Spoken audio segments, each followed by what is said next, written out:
Welcome to the Lawson and Gift podcast. Make sure to hit that like button, share the videos, and subscribe. The Saints, man, they've been doing a good job. Without Drew Brees, 6-1. Are they the best team in football? Yeah, Gift, they are. They might be the most physical team in football at this point. That's a big check mark for me. Sean Payton, what he was able to do with Theodore Bridgewater at quarterback was something I was sincerely shocked with. I even think some Saints fans will be sad to see him go if Drew Brees starts this Sunday, which I think Drew Brees should take another week. If he needs it, yeah. Yeah, he definitely needs it. But the thing that changed this year about the Saints for me was, me and you love the Latavius Murray edition. That finally started to sprout last week. But, man, Davenport and Cam Jordan on those edges, they're making that secondary look elite when it's an above-average secondary. We know Lattimore's an elite player, but other than that, what do they have in their secondary that's scary? Eli Apple? Absolutely not. But when you look at this Saints team, man, this pass rush is what's getting it done for me. Then you mix in a little bit of Sheldon Rankins, and then that's hard to pass block. And they stop the run.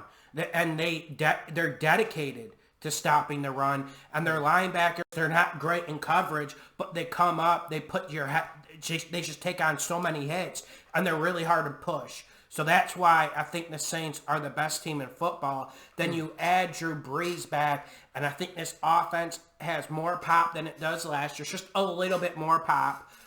But I still have questions about Drew Brees, but he's still a great player. Best team in the league. They're a top 3 team for me. I don't think that they're the best, but what I will say is I agree with everything you said. There's so many good things you can say about the Saints, and it's how they're winning football games. That's what I want to say, because when they run the football the way they are, play defense the way that they do, there's nothing special to what they're doing. They're just straight up going out there and beating teams with those simple fundamentals. It's not like they're airing it out or pulling off the impossible. It's just gritty, tough-nosed football. You want to know what I was surprised about so much, though?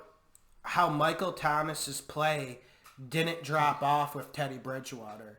That's one thing that really has taken me aback, how dominant he's been even with Teddy throwing the football. Well, he's extremely good. I think he's earned the money that they paid him. I was skeptical about the $20 million a year, but it looks like it's worth it. But I think that just shows you, too, when you have a great offensive line, when you have a run game like they do, you got 2 really good backs. They didn't even skip a beat with Kamara being out last week.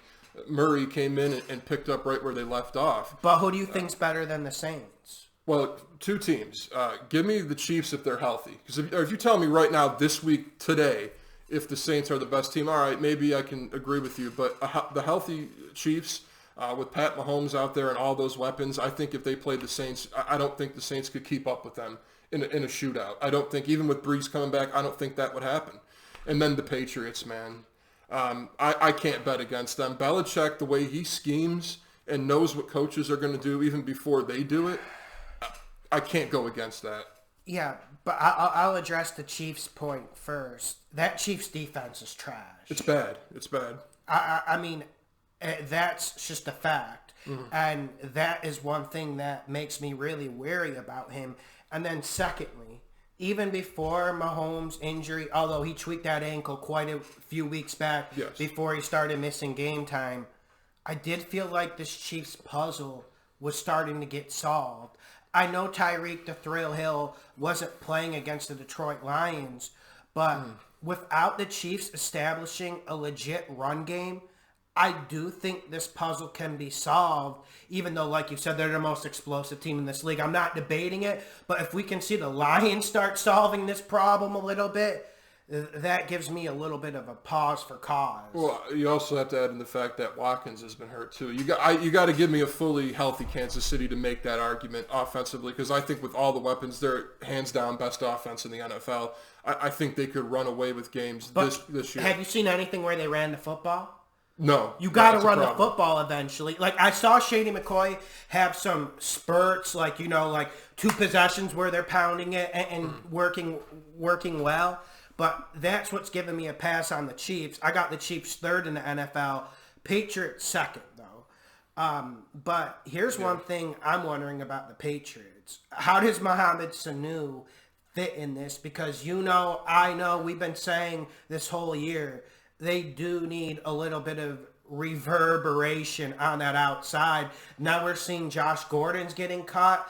I don't know what you make of that. I don't know if that made you reassess the situation in any way. But you mentioned how explosive the Chiefs are. Saints are pretty explosive now, and I feel like they're more physical, adding Latavius Murray to this mix.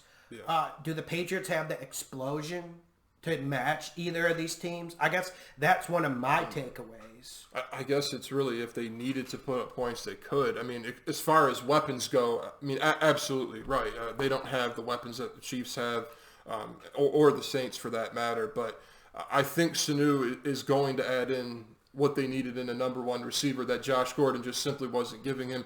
I wanted to believe in Josh Gordon, but he just fizzled out. There's really no other way to say it.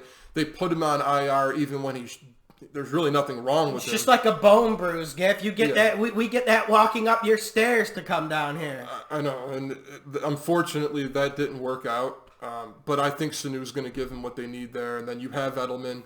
I think the run game is just going to keep getting better. Sony Michel has looked great. I think it's just taking them a little bit longer with the offensive line to find their way. You mentioned the offensive line, though. I don't know if this offensive line is set for battle against elite team fronts. Like, for instance, let's say the Saints played the Patriots. Sheldon Rankins, Davenport, Cam Jordan, I think that would give this offensive line some fits. But then again, Brady's been neutralizing it because I saw a stat where he's getting rid of the ball in like 1.5 seconds, something like that. So, I mean, it's hard to get a good rush on with that. That offensive line is also troublesome for the Patriots.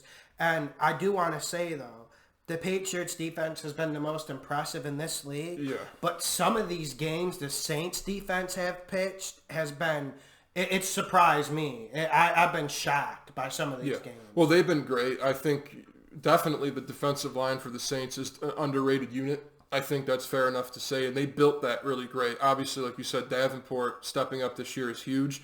But that's how you build a defensive line. Two beefers in the middle. You have Malcolm Brown in the middle, too, with Rankins. And you got two really good pass rushers on the end who can also stop the run. I think that's a big reason, like you said, why they're getting it done. But the Patriots, man, the way their defense is played and Belichick being steps ahead of all these other coaches and Brady with the offense, if the Patriots played the Saints next week, I'd have to pick the Patriots. And, well, here's the only thing that gives me a little bit of pause when I'm talking about the Saints.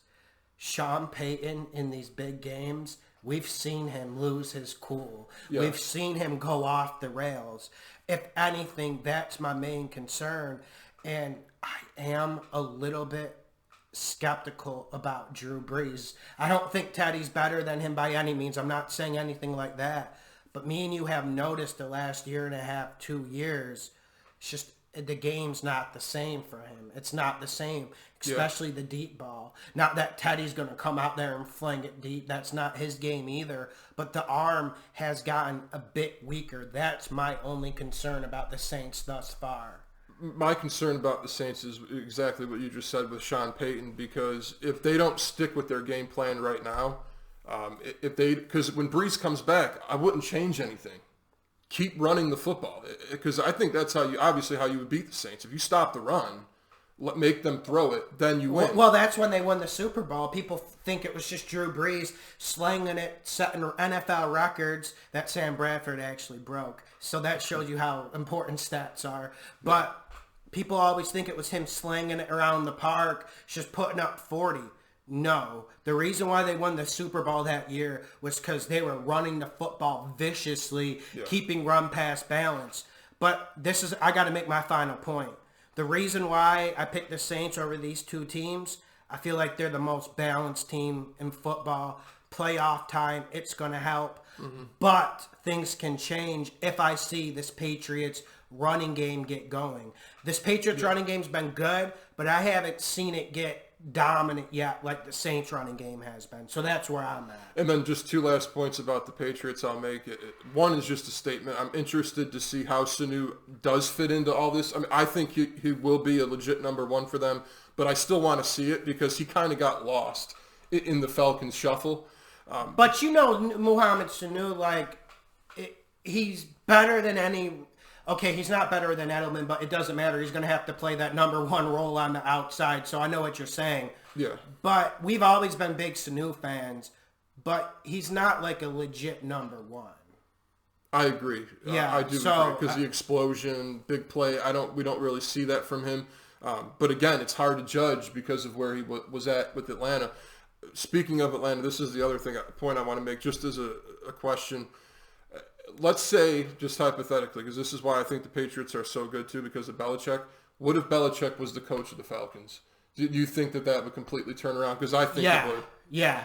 I mean, that's what you're dealing with when we have this conversation. We can talk about teams. We can talk about players. We can talk about, offensive coordinators. But at the end of the day, the only reason why I fear being wrong about the Saints being better is because if he goes one-on-one against Belichick, Sean Payton could be woodshedded, even though Sean Payton's an absolutely fantastic coach. That's why I'm saying that's what worries me about the Saints. And I know I've already said it, but if he gets erratic in big games like that and doesn't stick to what he does best, maybe he'll try to air it out too much.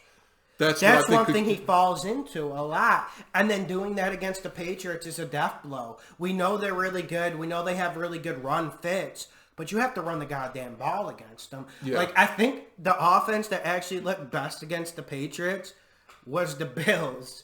And they ran the ball a lot. That's what you have to do against them, because throwing it against the secondary doesn't help. And even though the Patriots don't have an alpha male pass rusher, someone who's going to really scare quarterbacks, they're generating tons of pressure, and it's kind of frustrating me. Yeah, and it's, I guess, because of Belichick, but you're right, you run it to neutralize that. But you're right, there's not like any star player on the defensive line, and you don't want to just let the secondary be able to get, pick you off and really get comfortable. That's what the worst thing you could do against the Patriots. Subscribe, hit the like button, share the videos, the Lawson and Gift podcast.